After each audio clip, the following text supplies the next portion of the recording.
Recording activate हो गई है। चलिए,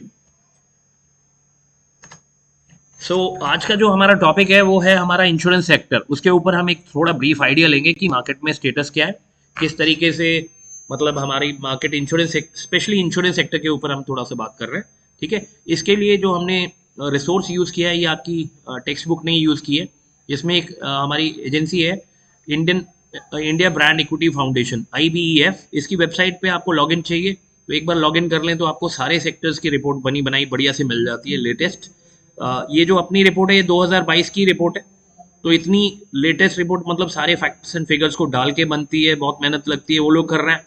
हम तो सिंपल उनके कंटेंट को यहाँ डिस्कस कर रहे हैं। ओके, आप भी यूज़ कर सकते हैं अपने असाइनमेंट्स वगैरह में, क्योंकि इसमें जो डेटा रहेगा बिल्कुल लेटेस्ट रहेगा, बुक में हो सकता है पुराना डेटा। चलिए, फर्स्ट जो ये हमारी स्लाइड है, ये कहीं ना कहीं आपका स्कोप बता रही है कि इंश्योरेंस सेक्टर में अभी भी हमारे पास बहुत स्कोप है। इसमें कुछ एक आइटम्स मेंशन किए हैं इन्होंने, आप देखें ऊपर क्रॉप, हेल्थ, मोटर इंश्योरेंस ऊपर कंटेंट लिखा है। अभी क्रॉप इंश्योरेंस एग्रीकल्चर सेक्टर से रिलेटेड है। हेल्थ इंश्योरेंस आपका देखें ये जनरल हर किसी के लिए रेलेवेंट है, ह्यूमन बींग्स के लिए। मोटर इंश्योरेंस ये आपकी एक जनरल इंश्योरेंस का अगेन इंपॉर्टेंट सेगमेंट है। तो इन तीनों में अगर आप देखें तो आपके यहाँ पे बहुत स्कोप है। ठीक है, ये हल्का सा क्लिक अगले पेज पे ले जाएगा तो हम फिर वापस आ जाएंगे। तो दूसरा जो सेगमेंट यहाँ पे ये पॉइंट बता रहा है कि जिसमें इंश्योरेंस सेक्टर के अंदर बहुत बढ़िया स्कोप दिख रहा है, वो ये कि इंश्योरेंस सेक्टर बहुत रैपिडली एक्सपैंड कर रहा है। और अभी भी देखें हमारी कंट्री 123 करोड़, ये पुराना स्टैटिस्टिक्स बता रहा हूँ 2011 का, उसके बाद 2021 में फिर से सेंसस हो गया है, उसका डेटा अभी तक आउट नहीं हुआ है। तो हमारी एक बहुत बड़ी पॉपुलेशन है। और अगर आप देखेंगे पेनिट्रेशन हमारी इंश्योरेंस की बहुत नहीं है, यानी वो खाली मेट्रोज के अंदर आप देखेंगे या अर्बन सिटीज़ के अंदर आप देखेंगे लोगों के एक एक दो दो तीन तीन इंश्योरेंस, लाइक एक एक फैमिली के अंदर ऑलमोस्ट सभी के बैंक अकाउंट है। कुछ लोगों के, सबके बैंक अकाउंट है तो सबके इंश्योरेंस नहीं है। कुछ लोगों के जो अर्निंग मेंबर्स हैं उनकी कुछ इंश्योरेंस भी हो सकती है। कभी कभी कंपनी इशू कर दे रही है इंश्योरेंस, तो कभी कभी इंडिविजुअल अपने लेवल पे इंश्योरेंस पॉलिसीज खरीद रहे हैं। तो इन दोनों सिचुएशन में देखें बहुत स्कोप है, क्योंकि अभी भी बहुत अनटैप्ड मार्केट है, मार्केट बहुत बड़ी है।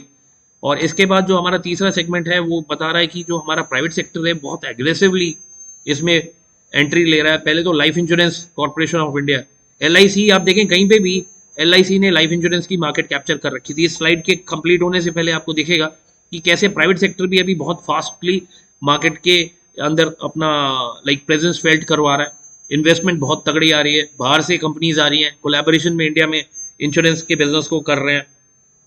देखिए, इंश्योरेंस एक ऐसा सेक्टर है जिसके ऊपर एक्चुअली इंश्योरेंस है क्या, थोड़ा सा हम पीछे चलते हैं और इंश्योरेंस के ऊपर थोड़ा बात करते हैं। इंश्योरेंस एक्चुअली एक कॉन्ट्रैक्ट है जिसमें दो पार्टीज इन्वॉल्व है। एक है इंश्योरेंस कंपनी जो इंश्योरेंस पॉलिसी बेचने की प्लानिंग में है, और दूसरी साइड हमारा जो है कस्टमर है, यानी आप में, हम लोग कंपनी से पॉलिसी ले रहे हैं। क्यों ले रहे हैं? क्योंकि हमारे कुछ रिस्क फैक्टर्स हैं लाइफ में, या हमारे बिजनेस से रिलेटेड कुछ रिस्क फैक्टर्स हैं जिनको हम मिनिमाइज करने के लिए या अपने रिस्क को ट्रांसफर करने के लिए हम पॉलिसी लेना चाह रहे हैं, इंश्योरेंस पॉलिसी लेना चाह रहे हैं।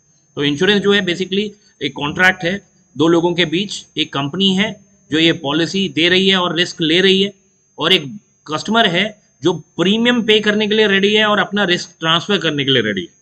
तो ये जो कॉन्ट्रैक्ट है ये लीगल डॉक्यूमेंट है, स्टैम्प डॉक्यूमेंट है। तो इसको अगर कोई दोनों पार्टी में कोई डिस्प्यूट होता है तो इसको कोर्ट में लेके जाया जा सकता है। आप देखो, इंश्योरेंस पॉलिसी जब आपके पास आती है तो वो स्टैम्प डॉक्यूमेंट है ना। तो और इंश्योरेंस के अंदर आपके पास दो टाइप्स की मेनली इंश्योरेंस है, एक लाइफ इंश्योरेंस है और एक है जनरल इंश्योरेंस। लाइफ इंश्योरेंस में ह्यूमन लाइफ को डील करते हैं, और इसके अलावा कुछ भी चीज़ें जैसे टेबल, चेयर, व्हीकल, बिल्डिंग, आप क्रॉप, ये सारा का सारा आपका जनरल इंश्योरेंस में कवर होता है। जनरल इंश्योरेंस को नॉन लाइफ इंश्योरेंस भी कहते हैं। आप देखेंगे इस सब्जेक्ट में हम यही दोनों सेगमेंट्स को कवर करने की कोशिश करेंगे। यहाँ पे हमने देखा था कि मार्केट में अपॉर्चुनिटी है। देखिए, कहीं पे भी अपॉर्चुनिटी हो तो आपके पास सेलर अपने आप ही आएगा, यानी अगर कोई खरीदने वाला हो ना जो पैसे देने के लिए रेडी है, तो सेलर अपने आप से आता है। अब हमारी मार्केट के अंदर देखें, अगर आप देखेंगे कितनी गवर्नमेंट कंपनीज हैं तो वो बहुत लिमिटेड सी हैं, लेकिन अब प्राइवेट सेक्टर बहुत तेजी से इमर्ज कर रहा है। और प्राइवेट क्यों इमर्ज कर रहा है इतनी तेजी से? क्योंकि फॉरेन कंपनीज इंडियन मार्केट को एक्सप्लोर करने के लिए विलिंग है, वो आना चाह रही है। डायरेक्टली वो नहीं आ पा रही है, उनको किसी कोलैबोरेशन में आना पड़ रहा है। तो उनको एक इंडियन पार्टनर लेना पड़ रहा है जो यहीं से ही आपका एक रजिस्टर्ड एंटिटी है।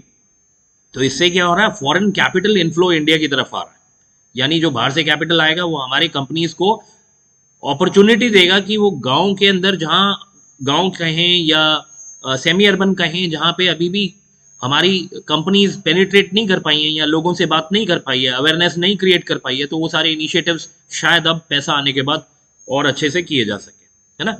देखें, अब देखें, स्टेट बैंक ऑफ इंडिया सरकारी बैंक है, हम सभी को पता होगा एसबीआई के बारे में। एसबीआई की जिधर भी जाइए आप, हर शहर के अंदर एसबीआई की ब्रांचेस बहुत आराम से मिलेगी आपको। लेकिन क्या एसबीआई अकेले केटर कर सकता है सबको? नहीं, पॉपुलेशन बहुत बड़ी है। तो एसबीआई को अपने जैसे और भी चाहिए, जो कहीं ना कहीं सर्विसेज दें और एंड में कहीं ना कहीं कम्पिटिटिव एनवायरनमेंट बनाएं, जिससे कि कस्टमर को बेनिफिट हो। अल्टीमेट कस्टमर जो है, उसको अगर लाइक उसको लेट से कहें कि उसको प्रोडक्ट में वैरायटी मिल रही है, उसको बहुत कम्पिटिटिव रेट्स पे प्रोडक्ट मिल रहा है, यानी बहुत बहुत सस्ते रेट पे प्रोडक्ट मिल रहा है, और चॉइस है उसके पास, और डोर टू डोर स्टेप आ रहा है, मतलब डोर टू डोर सर्विसेज आ रही हैं कस्टमर के पास, तो इज ऑल गुड।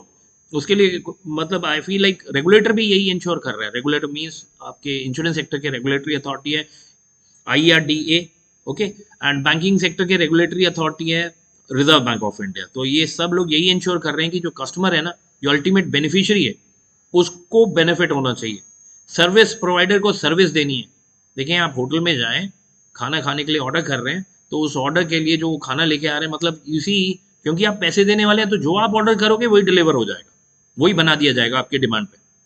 ठीक है, नो डाउट उनके पास एक मेनू कार्ड है जिसमें लिमिटेड आइटम्स हैं, आप उसमें से कुछ भी ऑर्डर करोगे तो इंस्टेंटली आएगा, क्योंकि जो देने वाला है, पैसे देने वाला है, उसकी डिमांड के हिसाब से प्रोडक्ट बनेगा, यानी कंज्यूमर्स की नीड के हिसाब से प्रोडक्ट तैयार होगा। ये नहीं कि इंश्योरेंस कंपनी के पास कुछ प्रोडक्ट है तो आप धक्के से ही वो ले लो, नहीं नहीं। यहाँ जो रैशनल है कि वो पहले नीड असेसमेंट करेंगे इंडिविजुअल की, कंपनी की, उनकी रिक्वायरमेंट के हिसाब से अगर आप सही प्रोडक्ट उनको बेचोगे तो वो आपके लॉयल कस्टमर रहेंगे। लेकिन अगर मिस सेलिंग करेंगे, एक वर्ड यूज हो रहा है मिस सेलिंग, मिस सेलिंग करेंगे, कुछ गलत मलत सामान उनको दे देंगे जो उनको नहीं चाहिए, उनकी रिक्वायरमेंट के हिसाब से सूट नहीं कर रहा है, अपने टारगेट पूरे करने के लिए। अब मैं एक वर्ड यूज कर रहा हूँ जो प्राइवेटाइजेशन में नेगेटिव माना जाता है, यानी प्राइवेटाइजेशन में गवर्नमेंट इंस्टीट्यूशंस के कंपैरिजन में क्या डिफरेंट है। देखो, प्राइवेटाइजेशन में प्रोडक्टिविटी इंपॉर्टेंट है, हर आदमी को अपना डेली का वो आउटपुट दिखाना पड़ता है, कितना सेल किया। अगर इंश्योरेंस पॉलिसीज का काम है तो आपको कितनी पॉलिसी बेची है, कितने लोगों से बात की है, कितने लोगों ने कहा है कि कल आप आके फिर से पॉलिसी करके जाओ। तो ये नंबर्स के ऊपर काम चलता है, और नंबर भी कहीं ये नहीं कि आप खाली बताते रहें, गोली देते रहें, उससे चलेगा। एवरी डे आपने कितने नए अकाउंट खोले, उससे उससे वी डू मैप, उससे मैपिंग हो रही है। तो ये मार्केट के अंदर जब इतना कंपटीशन है तो देखो क्या होगा। अब मुझे लेट से मुझे मैं यहाँ एक टीचर हूँ, मैं आपको ये कोर्स पढ़ाने के लिए मेरे को दिया गया है। लेट से मुझे डिपार्टमेंट से प्रेशर आता है कि हमें नई एडमिशन्स लानी है। आप 50 लोग हैं जो मेरे साथ इंटरेक्ट कर रहे हैं सेशन में, तो मैं अगर मार्केट में जाके ढूंढूं तो शायद मुझे लोग ना मिले, बट इस सेशन में अगर मैं आपको क्रॉस सेलिंग करना शुरू करूं यूनिवर्सिटी के दूसरे प्रोग्राम्स, तो शायद मुझे कुछ लोग मिल जाए। देखो, ये दो तरीके का प्रोसेस है। एक प्रोसेस ये कि मैं यहाँ आपकी इंटरेस्ट से पूछूं कि कोई आर्टिफिशियल इंटेलिजेंस, मशीन लर्निंग के बारे में जानना चाहते हो तो हम कोर्सेज करा रहे हैं, आप कर सकते हैं। ये देखें, यहाँ मैं आपको चॉइस दे रहा हूँ, आप चॉइस से अपनी मर्जी से चूज करें। इस चीज को कहते हैं क्रॉस सेलिंग। यानी हम मैनेजमेंट स्कूल से हैं, कंप्यूटर साइंस के लोग अगर ऐसा कोई कोर्स ऑफर करना चाह रहे हैं, वही एलपीयू के कंप्यूटर साइंस के लोग अगर ऐसा कोई लाइक प्रोग्राम रन करना चाह रहे हैं, तो वो मैनेजमेंट के स्टूडेंट को अगर ऑफर करते हैं तो ये अलाउड है, लीगल है। इसको हम कंसेप्ट कहते हैं क्रॉस सेलिंग। बट जब हम कस्टमर को कोई चीज धक्के से ही बेच देते हैं without their interest, without their actual requirement, तो इसको हम कहते हैं मिस सेलिंग, जो अनलॉफुल है। मैं इंश्योरेंस में ही ये बता रहा हूँ, क्रॉस सेलिंग, मिस सेलिंग, क्योंकि ये इंश्योरेंस सब्जेक्ट में ही बड़े डिबेटेड वर्ड्स है। ठीक है, तो मार्केट चाहे अभी भी अनटैप्ड है, लेकिन जितना भी टैप्ड भी है, जितना जहां जहां पे भी अवेलेबिलिटी है इनकी इंश्योरेंस की, तो आप देखेंगे वहां पे आपको बहुत लोग ऐसे भी मिल जाएंगे जिनको ये लगेगा कि उनको जो प्रोडक्ट बेचा गया है उनके इंश्योरेंस एजेंट के थ्रू या उनके इंश्योरेंस कंपनी के थ्रू, जो भी काउंसलिंग उनको मिली है, वो शायद बायस्ड है, उनको वो प्रोडक्ट चाहिए ही नहीं। तो ये फीडबैक तब आती है जब कस्टमर को पता नहीं है वो क्या खरीद रहा है और वो खाली ब्लाइंड एडवाइस पे चीजें परचेज कर रहा है। ठीक है, तो इंश्योरेंस कंपनी के रेगुलेटर को, आईआरडीए को इंश्योर करना है कि मिस सेलिंग ना हो। क्रॉस सेलिंग अलाउड है, मिस सेलिंग नहीं होनी चाहिए। अब यहाँ देखिए, इंडिया के ऊपर ही थोड़ा सा फोकस रख के इन्होंने रखा है कि what is their special with India. एक तो पहला, इंक्रीजिंग इन्वेस्टमेंट्स। अब देखें यहाँ पे क्या है, मिनिस्ट्री ऑफ फाइनेंस जो है वो रेगुलरली कोशिश ये कर रही है कि हम अपनी मार्केट को, अपनी जो फाइनेंशियल सर्विसेज की मार्केट है या ओवरऑल मार्केट को बड़ा कम्पिटिटिव करें। जो बैरियर्स हैं उसको कम किया जा रहा है, फॉरेन कंपनीज को परमिट किया जा रहा है कि वो लोकल मार्केट में आके ऑपरेट करें, और उसके बाद हम एक लेवल प्लेइंग फील्ड दे रहे हैं।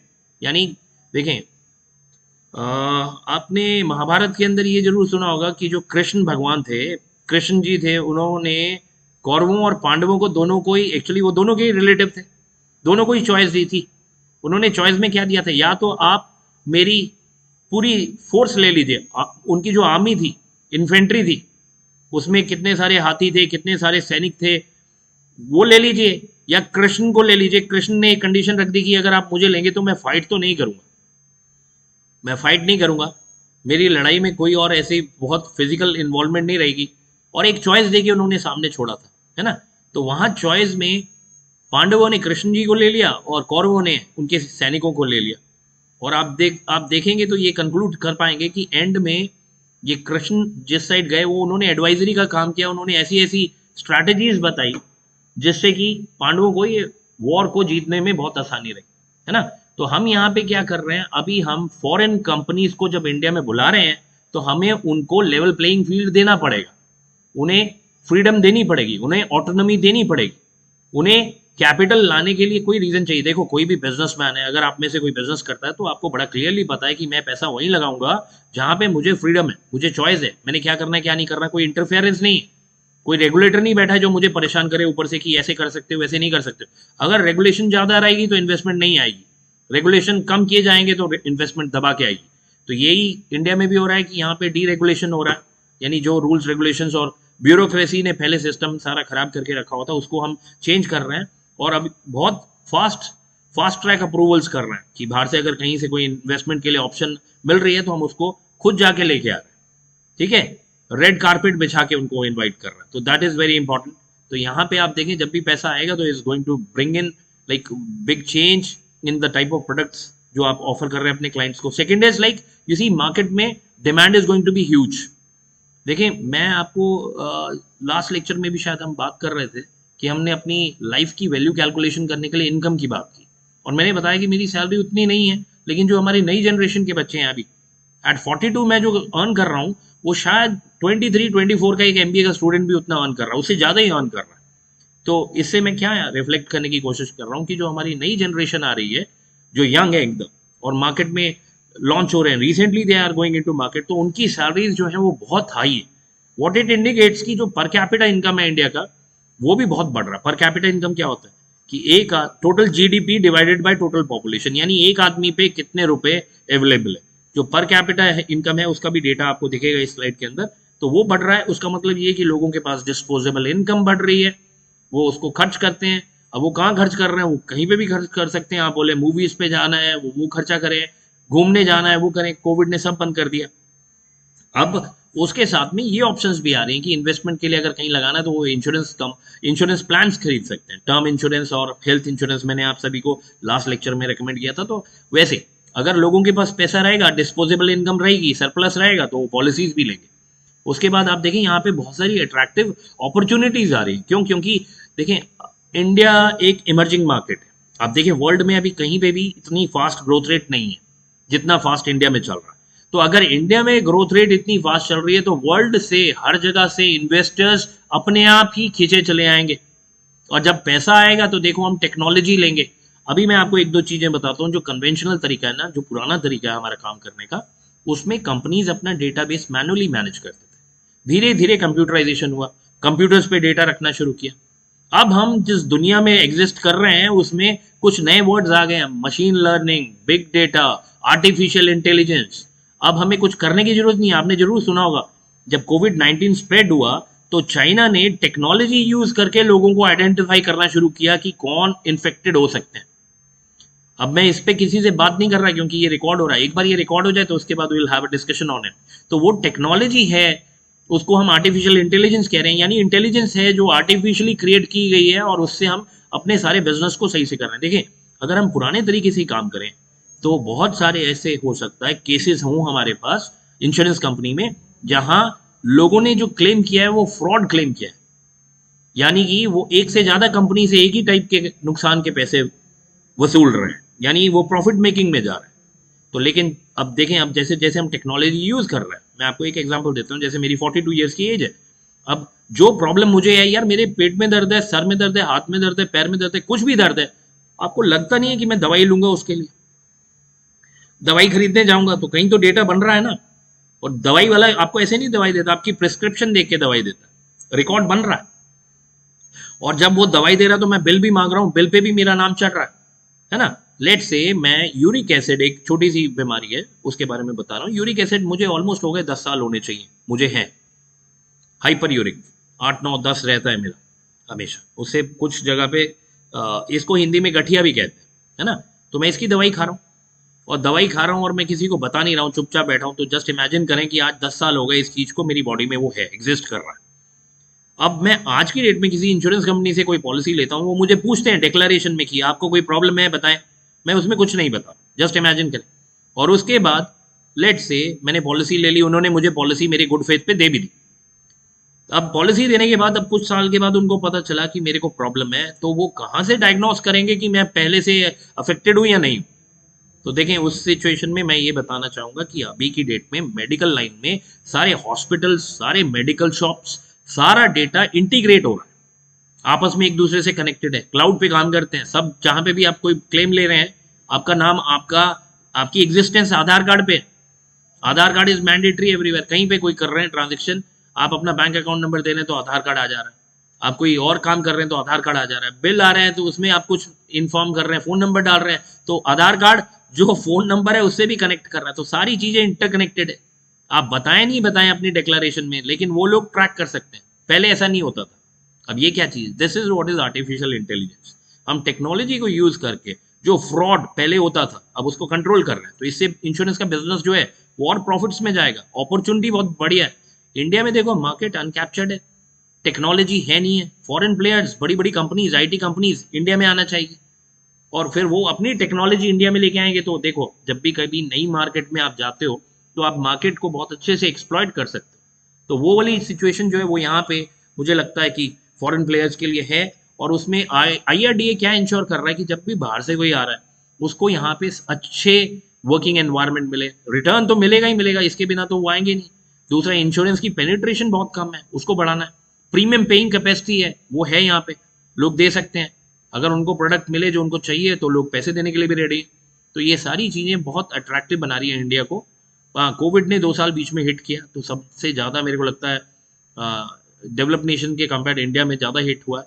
और उसके बाद वापस इंडिया की रिकवरी भी बड़ी फास्ट हुई। आप देखें जीडीपी आज की डेट में, जीडीपी ग्रोथ रेट कंट्रीज की कैसी है, तो यू विल फाइंड कि इंडिया फास्टेस्ट है, चाइना को भी पीछे कर चुका है। चाइना में अभी फिर से कोविड के केसेस आने लगे हैं। और ऐसे ही पॉलिसी सपोर्ट, ऊपर जब हम पॉलिसी सपोर्ट बोल रहे हैं तो कोई लॉ लेजिस्लेशन, कोई नया कानून बनने की जरूरत है, प्राइवेटाइजेशन के ऊपर कुछ बिल बनाना है, तो वो सब गवर्नमेंट अभी बड़ी एक्टिव है, is trying to bring in a change. ये हमारे इंडियन इंश्योरेंस सेक्टर की एवोल्यूशन की बात उन्होंने बताई है, हिस्ट्री है, तो हम इस पे ज़्यादा नहीं करेंगे। 1956 से 72 तक एक फेज था जिसमें ज़्यादातर गवर्नमेंट इंस्टीट्यूशन ही ऑपरेट कर रहे थे। फिर 1993 से 99 का एक पैच चला जिसमें मल्होत्रा कमेटी अपॉइंट हुई और उन्होंने इंश्योरेंस सेक्टर को ओपन अप करने की बात की, यानी प्राइवेटाइजेशन की। इससे पहले हम प्राइवेटाइजेशन की बात ज़्यादा नहीं कर रहे थे। देखें, बैंकिंग सेक्टर में आपने जो ये किया है एलपीजी, लिबरलाइजेशन, प्राइवेटाइजेशन, ग्लोबलाइजेशन, यानी जो आपने बैंकिंग सेक्टर को ओपन अप किया है वो किया है 1990 के स्टार्ट में। लेकिन जो इंश्योरेंस सेक्टर का ओपन अप हुआ है ना, वो आईआरडीए के आने के आसपास हुआ, यानी 1999 के आसपास। तो ऑलमोस्ट अ डेकेड डिले है। यानी इंश्योरेंस सेक्टर जो है वो 10 साल पीछे चल रहा है बैंकिंग सेक्टर से। जो बैंकिंग सेक्टर के एडवांसमेंट है वो इंश्योरेंस सेक्टर में नहीं है। लेकिन जो अभी टेक्नोलॉजी आ गई है, शायद वो टेक्नोलॉजी, जो नई टेक्नोलॉजी अभी न्यू जनरेशन अभी इनकॉर्पोरेट कर रही है, उससे ही जो 10 साल का गैप है शायद बहुत जल्दी फिलअप हो जाएगा। With in less than 1 year वो सारा गैप फिलअप कर देगा। नेक्स्ट 2000 से 2014 में हम पोस्ट लिबरलाइजेशन, यानी आप ध्यान से नोट कर लीजिए, 2000 या 2000 में हमने यहाँ पे एलपीजी लेके आए हैं। किसमें? Liberalisation, privatisation, globalisation. ये ग्लोबलाइजेशन तो पुराना कंसेप्ट है, liberalisation and privatisation insurance sector की प्राइवेटाइजेशन 2000 में हुई। और यानी प्राइवेट सेक्टर ने उसके बाद बड़ी एग्रेसिवली काम किया।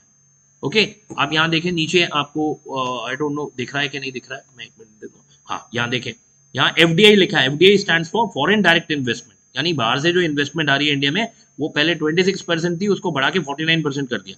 लेकिन अभी भी फेयर नहीं है। क्यों? क्योंकि 49% मतलब 51% अभी भी मालिकाना हक शायद किसी इंडियन काउंटर पार्ट पे है। तो जब तक हम इसको बढ़ा के 72% नहीं करते, ऑन अ हायर साइड नहीं लेके जाते, तब तक यूसी बाहर का इन्वेस्टर जो है थोड़ा डाइसी रहेगा। पैसा लगाओ, अच्छा रिटर्न आ रहा है, ये एक चीज है, लेकिन अगर आप अपने फ्रीडम के हिसाब से काम नहीं कर सकते हैं तो वो दूसरी चीज है।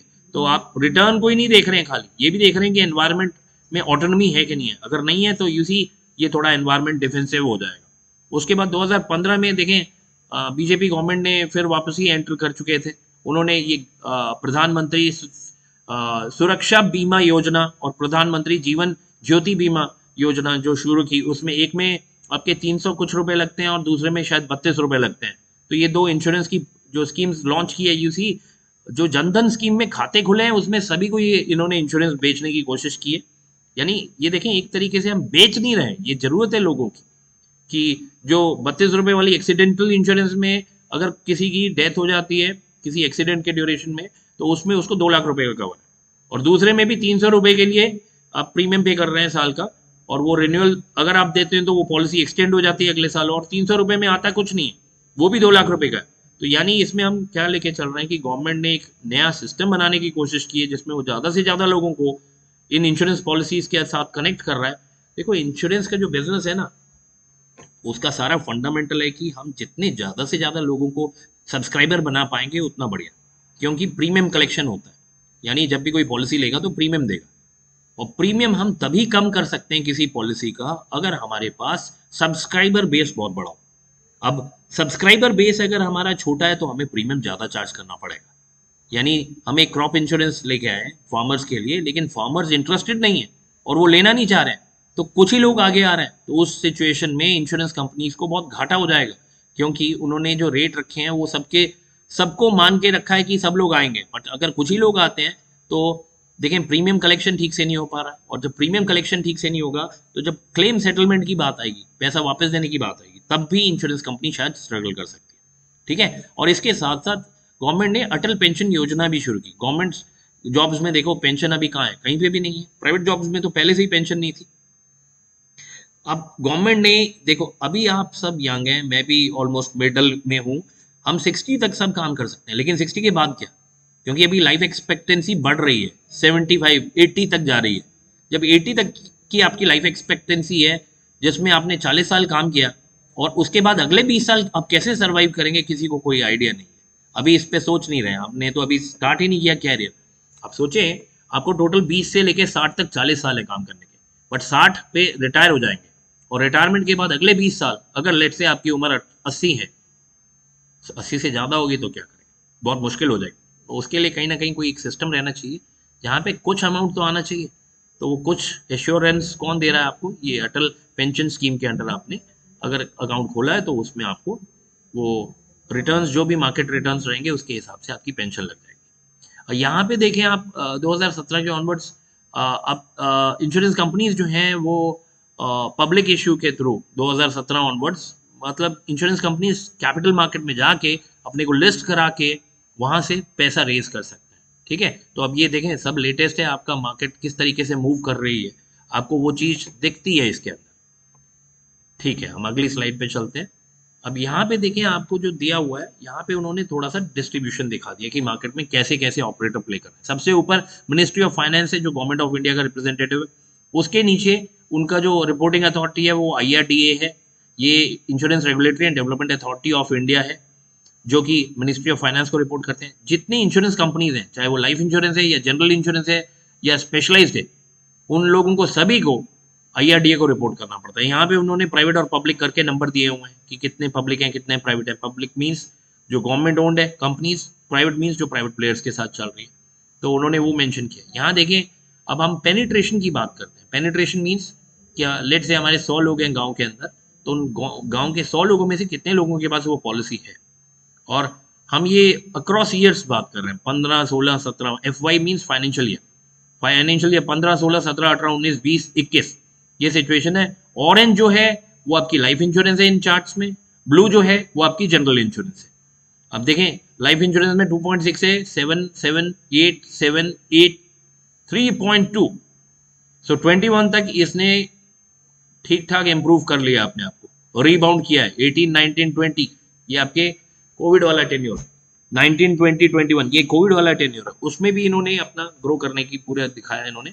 ये किस कंटेक्स्ट में बात कर रहे हैं, प्रीमियम की बात कर रहे हैं।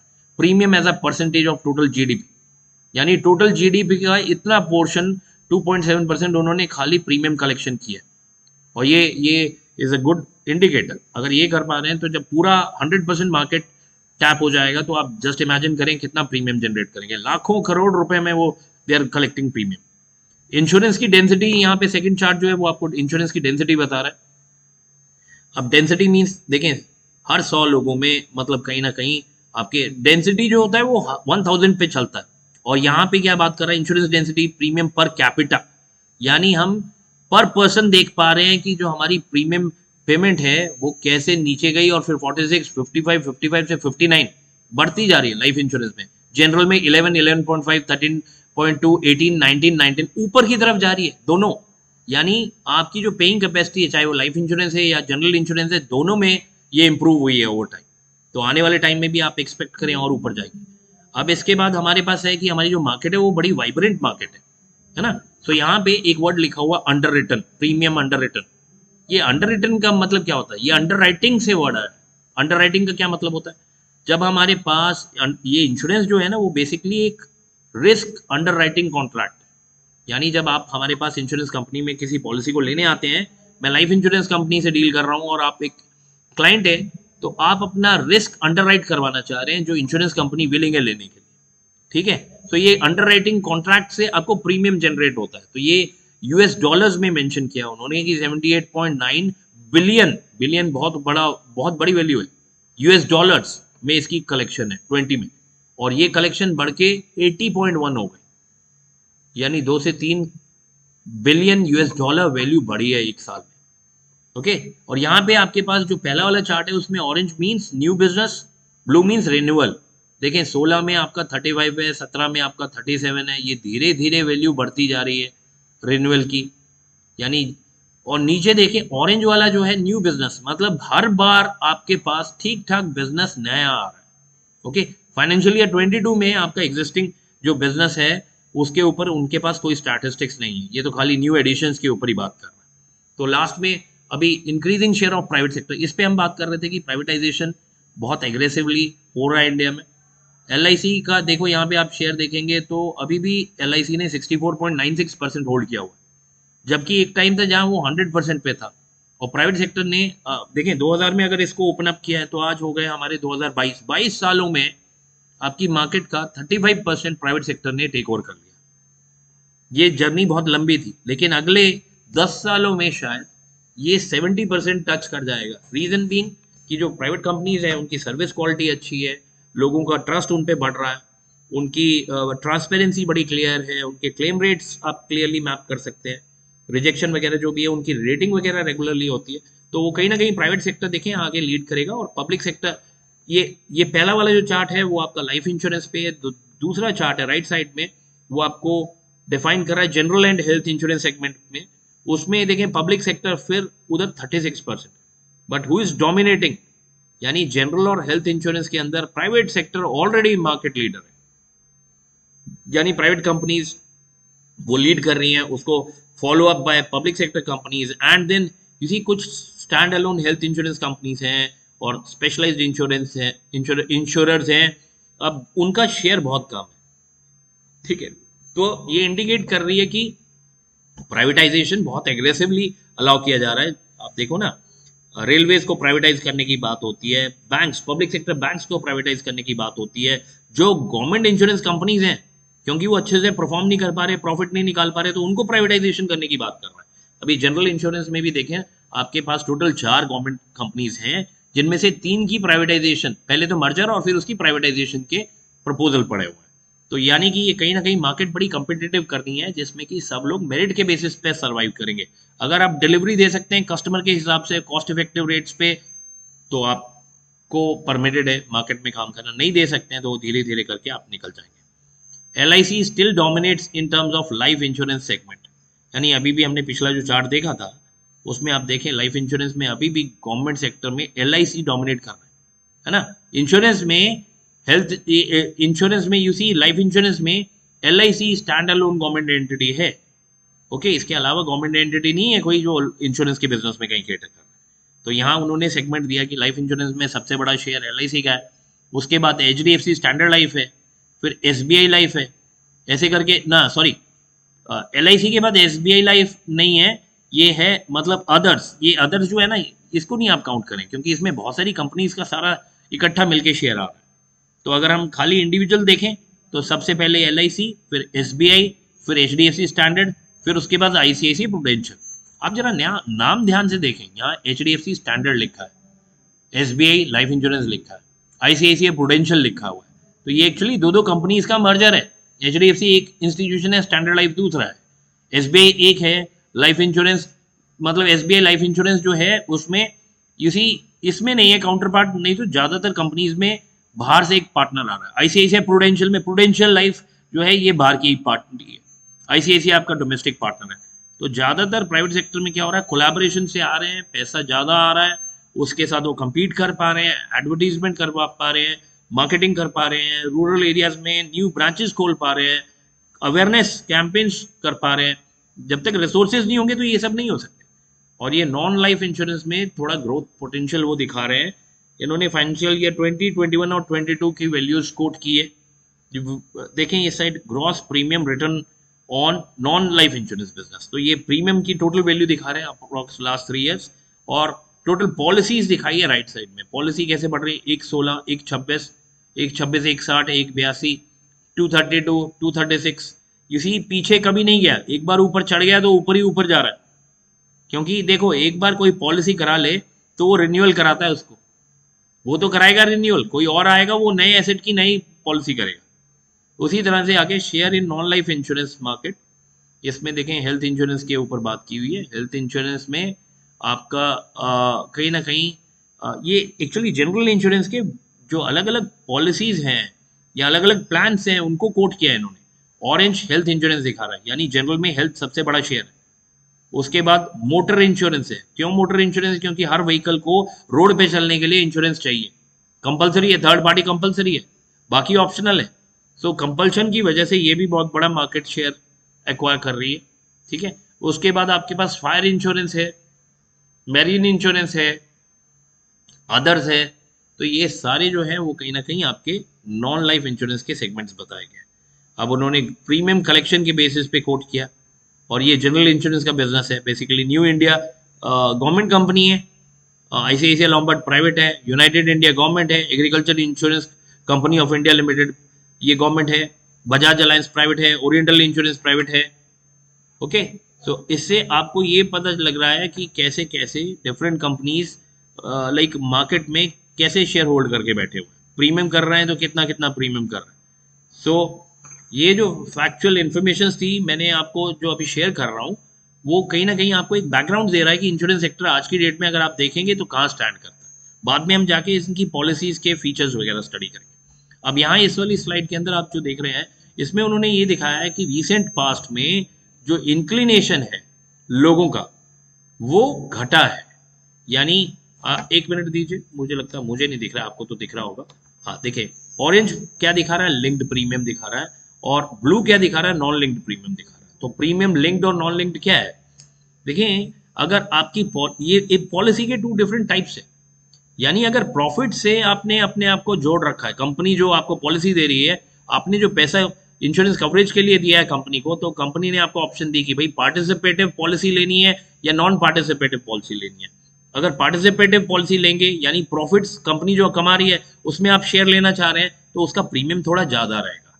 अगर नॉन पार्टिसिपेटिव पॉलिसी है तो उसमें प्रीमियम कम रहेगा। रूल सीधा ये कहता है कि जब भी कभी आप स्पेशल वैल्यू एडिशन करना चाहें अपनी गाड़ी में या किसी भी चीज़ में, तो आपको एक्स्ट्रा पैसे देने पड़ते हैं। देखें, पिज़्ज़ा आप लेते हैं, स्टैंडर्ड पिज़्ज़ा एक चीज़ है, उसके ऊपर एक्स्ट्रा टॉपिंग करानी है, या कुछ लाइक गाड़ी खरीद रहे हैं, बेस मॉडल आपका 5 लाख का है लेकिन उसमें अलॉय व्हील्स लगाने हैं, कुछ ऑडियो सिस्टम लगाना है, अगर वो सब लगाएंगे तो वो शायद 7 लाख रुपए का जा रहा है। तो ये जैसे जैसे आप सर्विसेज लेंगे उस हिसाब से वो पेमेंट हो जाती है। तो यहाँ पे हमारे पास 2 टाइप की पॉलिसी है, एक है जो आपके प्रॉफिट से लिंक्ड है और दूसरी है जो प्रॉफिट से लिंक्ड नहीं है।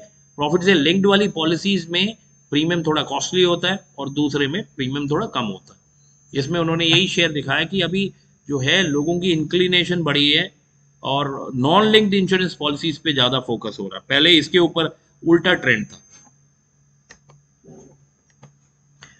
अब ये नोटेबल ट्रेंड क्या क्या होके हटा है, पीछे इन्होंने डिस्ट्रीब्यूशन चैनल्स के लिए इसी, क्योंकि अब नए नए प्लेयर आ रहे हैं, प्राइवेट प्लेयर मार्केट में एंटर कर रहे हैं, मार्केट को आपको कॉम्पिटिटिव बनाना है, उसके लिए वैसे लेजिस्लेटिव चेंजेस करने पड़ेंगे, जो भी चेंजेस हैं, तो वो सब करने के लिए इसी कहीं ना कहीं आपके ई प्लेटफॉर्म्स को यूज करेंगे, डिजिटल प्लेटफॉर्म्स को आप यूज कर रहे हैं अपने प्रोडक्ट को बेचने के लिए। तो जब आप डिजिटल प्लेटफॉर्म्स को यूज कर रहे हैं तो वो आपको देखें कहीं ना कहीं आपके जो ट्रेड एंड कमर्स के लॉ लेजिस्लेशन पुटअप किए हैं उनको भी चेंज करना पड़ेगा, साइबर क्राइम है, डिजिटल फ्रॉड्स है, इन लोगों को भी टैकल करने के लिए आपको सही से आपके लेजिस्लेशन को चेंज करना पड़ेगा, कानून को चेंज करना पड़ेगा।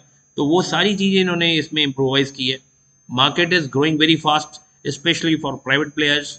लॉन्च ऑफ एप्स, अभी देखें सब इंश्योरेंस कंपनीज ने ऐप ड्रिवन बिजनेस मॉडल शुरू कर दिया, यानी आपको ब्रांच खोलने में तो बहुत पैसे लगते हैं, स्टाफ को सैलरी देनी पड़ेगी, आपको टेक्नोलॉजी जो है उसको, यानी स्टाफ को ट्रेनिंग देना पड़ेगा, आपकी टेक्नोलॉजी जो है वो ऐसा है कि एक बार आपने ले लिया तो वो हमेशा रहेगी। तो अभी हम उससे भी एडवांस जा रहे हैं कि लोगों को सेल्फ यूज़ के लिए एक ऐप दे दे रहे हैं कि वो अपने मोबाइल फ़ोन में वो ऐप डाउनलोड करें और वहाँ से उनको जो चीज़ चाहिए वो वहाँ से ऑपरेट करें, अपना अकाउंट खुद ही चला लें। और जब वो ये करेंगे तो हमें एक तो लेबर की रिक्वायरमेंट नहीं होगी, तो लेबर के पैसे बच जाएंगे, स्टाफ की सैलरी बच जाएगी। दूसरा, आप इससे ऑपरेशनल कॉस्ट मिनिमाइज करेंगे, यानी जो स्टाफ की गलती से कभी कभी पॉलिसीज गलत बन जाती थी अब वो नहीं बनेगी, और अभी कोई गलती होगी तो कस्टमर को हम उसके लिए चार्ज कर सकते हैं जो पहले नहीं कर सकते थे। यानी पहले बैंक को अपने से ही भुगतना पड़ता था, नुकसान हो जाता था, अब वो वैसा कोई इशू नहीं है। कोई प्रॉब्लम है अगर तो वो सॉर्ट आउट हो जाती है मैनेजर से बात करके तो ठीक, नहीं तो you see customer is very dynamic, आपसे नहीं तो किसी और से। और ये सिस्टम जो है वो कहीं ना कहीं मार्केट को और कॉम्पिटिटिव बना रहा है। सारे एजेंट्स भी बड़े फ्लेक्सिबल हैं, आप 9 to 5 की बात नहीं करें, आप जिस टाइम घर पे मिलेंगे आप बुला लेना, घंटी लगा देना, हमारी टीम से कोई ना कोई पहुंच जाएगा। तो ये डोर स्टेप डिलीवरी चल रहा है, तो these are all good in favour of customers. Insurance के प्राइस इंडेक्स भी अगर आप देखेंगे, एक वेबसाइट है पॉलिसी बाजार, तो उसमें आप चेक कर सकते हैं। ये एक्चुअली डेटा एग्रीगेटर्स है, यानी ये एक इंडिविजुअल के डिफरेंट टाइप के जो बैंक अकाउंट्स हैं या जो म्यूचुअल फंड्स में इन्वेस्टमेंट कर रखी है या और भी कहीं पे इन्वेस्टमेंट है, वो सब एग्रीगेट करके एक जगह पे लेके आ रहे हैं। तो डेटा एग्रीगेटर्स है, ये न्यू जनरेशन इंफॉर्मेशन प्लेटफॉर्म्स हैं जहाँ पे आप सब इंफॉर्मेशन बिफोर हैंड ले सकते हैं और उसके बाद आप अपना यानी जो भी डिसीजन है वो ले सकते हैं। तो ये कहीं ना कहीं पॉजिटिव है, positive in line to your market condition. तो स्ट्रैटेजिक पार्टनर्स के ऊपर बता रहे हैं, पार्टनरशिप्स के ऊपर बता रहे हैं कि फॉरेन से कोलैबोरेशन कर सकते हैं। व्हेन यू डू इट आपको यूसी टेक्नोलॉजी मिलती है, आपको नए प्रोडक्ट्स मिलते हैं जो इंडियन मार्केट में अभी एक्सप्लोर नहीं हुए हैं, तो वो बाहर से आप सीधा लेके आ सकते हैं, उनके वहाँ के एक्सपीरियंस को आप यहाँ यूज़ कर सकते हैं। मर्जर एंड एक्विजिशन की पॉसिबिलिटीज़ बढ़ती हैं कि लाइक इंडिया में जो छोटे प्लेयर हैं जिनकी कंडीशन खुद से ठीक नहीं है, they can look for foreign partners, और अपना जो लोकल एक्सपर्टाइज है ये वो यूज़ कर सकते हैं फॉरेन पार्टनर की टेक्नोलॉजी के ऊपर, वी कैन लुक इन। और ये कहीं ना कहीं मार्केट को थोड़ा ओपन अप किया गया है। एंड देन लास्ट में रीसेंट डेवलपमेंट्स जो हैं वो बहुत सारे डिजिटल स्टार्टअप्स हुए हैं जिसमें इंश्योरेंस सेक्टर में भी लोग कहीं ना कहीं लग रहे हैं, and then they are bringing in some change into your market. Okay, last couple of slides, ये हमारी 4 या 5 स्लाइड्स अभी भी बच रही हैं, तो विल गो थ्रू इट।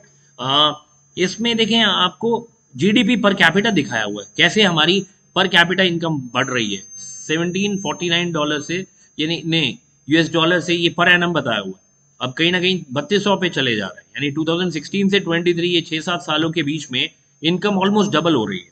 अगर डबल हो रही है तो वो, लेकिन देखें कहीं ना कहीं लोगों की सेविंग बढ़ रही है, तो वो कहीं ना कहीं आपके इन्वेस्टमेंट्स को भी इन्फ्लुएंस करेगी। तो आप अगर इसकी अवेयरनेस क्रिएट करेंगे तो लोग ये सब चीज़ें लेने की पूरी कोशिश करेंगे। And then growth drivers for insurance in India, आप देखें अपनी फाइनेंशियल इंडस्ट्री बहुत स्पीड से ग्रो कर रही है, इनोवेशन एंड टेक्नोलॉजी को आप अडॉप्ट कर रहे हैं फॉर एफिशिएंसी एनहांसमेंट।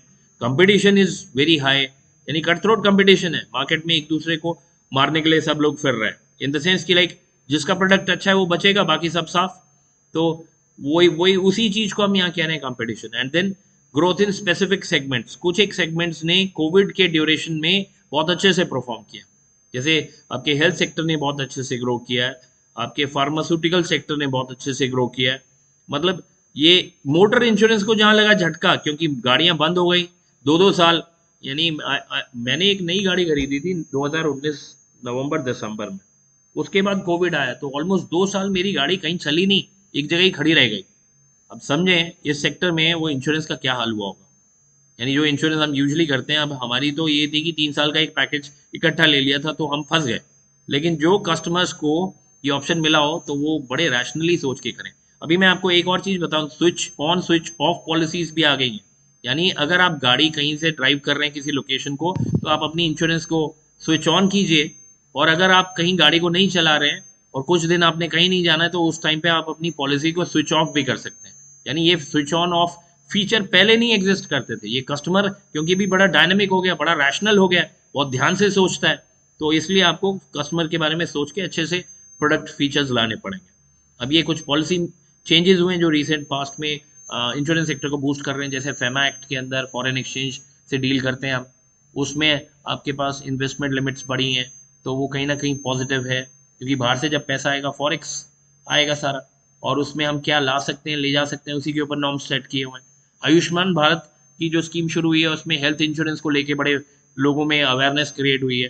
गवर्नमेंट अपने बजट से निकाल के पैसा दे रहा है लोगों के मेडिकल एक्सपेंस के लिए, तो मेडिकल एक्सपेंस तो नहीं हो रहा है, लेकिन प्रिकॉशनरी ये इस इंश्योरेंस स्कीम में जा रहा है, जहां से ये फर्दर लोगों की ट्रीटमेंट में यूज हो रहा है। कोविड की स्पेशल इंश्योरेंस पॉलिसी निकल आई, क्योंकि बहुत सारे इंस्टीट्यूशंस ने कोविड को कवर करना ही बंद किया हुआ था, वो तो था ही नहीं पहले एग्जिस्टेंस में, तो उस चीज़ को देख के फिर उसके बाद national export insurance account, so NEIA scheme, उसमें भी गवर्नमेंट जो प्रमोट कर रही है for exporters, and you see उसमें वो these types of initiatives are required. अगर आप देंगे, सपोर्ट करेंगे अपने एक्सपोर्टर्स को, तो दे फील मोटिवेटेड और वो ज़्यादा काम करते हैं, क्योंकि उनको फेयर नहीं है, उनको डर नहीं है किसी चीज़ का कि वो कहीं फंसेंगे तो प्रॉब्लम में जाएंगे। तो दे आर सीइंग इट कि गवर्नमेंट उनके साथ बैक टू बैक खड़ी हुई है। देन प्रधानमंत्री जीवन ज्योति बीमा योजना, यू नो दिस ऑलरेडी। यहाँ एक इंपॉर्टेंट पार्टनर लिखा हुआ है, इंडिया पोस्ट पेमेंट बैंक, यानी जो पोस्ट ऑफिस है हमारे, अब उन्होंने payment bank, post payment bank, post means Indian post यानी पोस्ट ऑफिस, उन्होंने को पेमेंट बैंक का लाइसेंस मिला है, और वो अभी इनिशियल स्टेज में है। फुली फुली ब्रांच का लाइसेंस नहीं है ये, इसमें वो लोग अभी रेमिटेंसेस कर सकते हैं, डिपॉजिट ले सकते हैं, बट लोनिंग नहीं कर रहा है, क्योंकि लोनिंग में पोस्ट ऑफिस का थोड़ा वीकनेस है, टेक्निकल एक्सपर्टाइज नहीं है, तो वो डेवलप कर रहे हैं, और आने वाले टाइम में I am sure that they will be getting a full fledged licence. अभी यूनियन बजट में भी आप देखें कि जो बजटरी एलोकेशन हो रही है क्रॉप इंश्योरेंस को लेके, वो भी काफ़ी हेफ्टी अमाउंट है, 16,000 करोड़। तो ये आएगा कहाँ? इंश्योरेंस कंपनीज में ही आएगा। तो ये आपके वो रीजंस हैं जो ग्रोथ ड्राइवर्स हैं, crop insurance, micro insurance, health insurance, motor insurance, and low income urban and pension markets. तो ये सब आपके ग्रोथ ड्राइवर्स हैं। Non insurance, sorry, non life insurance में भी इसी तरह से आपके पास स्टैटिस्टिक्स अवेलेबल है कि कोविड के टाइम पे इंश्योरेंस रुक गया था, लेकिन अब देखें जहाँ पे इंश्योरेंस रुका, मतलब आपके पास टेकर्स नहीं है, बायर्स नहीं है, तो cost of like these policies has gone up. तो वापस से जो मार्केट ओपन अप हुई है, वो देखें सारी चीज़ें वापस से सेल वेल बढ़ गई है जैसे, तो you see things have again gone back to normal. But थोड़ा सा कोविड का इम्पैक्ट तो आया, क्योंकि सबके पास हेवी लॉसेज हैं पिछले कपल ऑफ ईयर्स के, उनको सेट ऑफ करना है, उनके जो खर्चे हुए हैं उसको कहीं ना कहीं रिकवर करना है, तो थोड़ा सा तो प्रीमियम के ऊपर इफेक्ट आया। Next is farmer insured under under prime minister फसल बीमा योजना, यानी ये क्रॉप इंश्योरेंस के बारे में उन्होंने बताया कि देखें लोनी कितने, ऑरेंज वाला जो चार्ट है ये लोन, जिन लोगों ने लोन ले रखा है उनको दिखा रहा है, और जो ब्लू वाला चार्ट है वो फार्मर्स जो लोन के बिना ही कर रहे हैं पॉलिसी, उनके बारे में। तो आप देखें ओवर ईयर 17, 18, 19, 20 क्या हुआ है, चेंज आया है कि जो लोन लेने वाले हैं, खाली लोन लेने वाले क्लाइंट्स हैं, वो इंश्योरेंस में काफ़ी कम हो गए हैं, और जो हमारे लाइक इसी नॉन लोनी कैटेगरी है वो काफ़ी बढ़ गई है, यानी बिना डेट के ही वो लोग बहुत अच्छे से अपना काम कर रहे हैं। तो this is giving a good picture, but ये 2020 तक है, उसके बाद 2021, 2022 के स्टैटिस्टिक्स हमारे पास नहीं है। तो you see we need to understand कि कहीं ना कहीं चीज़ें ठीक डायरेक्शन में चल रही है। और ये लास्ट स्लाइड है हमारी, जिसमें हमने IRDA, जनरल इंश्योरेंस काउंसिल और लाइफ इंश्योरेंस काउंसिल के बारे में बताया, और इनके कॉन्टैक्ट डिटेल्स दिए हैं। और ये जो डॉक्यूमेंट है ऑलरेडी LPU लाइव पे आपके पास शेयर्ड है, तो आप उसमें अगर ड्रॉप डाउन एरो करके एक लेफ्ट साइड बॉटम में आ रहा होगा तो उसको आप कर सकते हैं। ठीक है, इसके साथ मैं यहाँ पे PPT को रोक रहा हूँ, और अपनी रिकॉर्डिंग को भी